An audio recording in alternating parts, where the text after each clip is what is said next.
Madalas ko itong naririnig, no, yung obstruction of justice, lalong-lalo na noong siniserve yung warrant of arrest kay Pastor Kibuloy. And in fact, naririnig ko na rin sa mga pulis ngayon na magpa-file na sila ng mga kaso against individual, lawyer, organization na nag-cause ng obstruction of justice sa pagkakahuli kay Pastor Kibuloy. Yung pong statement ng dating Pangulong Duterte, alam niya raw kung nasaan si Kibuloy. Ang sabi niya, alam niya, pero secret. Would you consider that as obstruction of justice? Ang isang krimen po may mga elemento.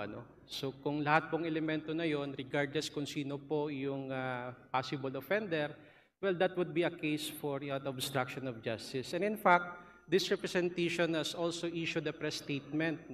May pwedeng harapin na kaso na obstruction of justice dahil sa kanya pong pahayag. Publicly, sinasabi niya, alam niya kung nasaan po si Pastor Apollo Kibuloy, pero ayaw niyo po itong sabihin dahil ito po ay isang sikreto.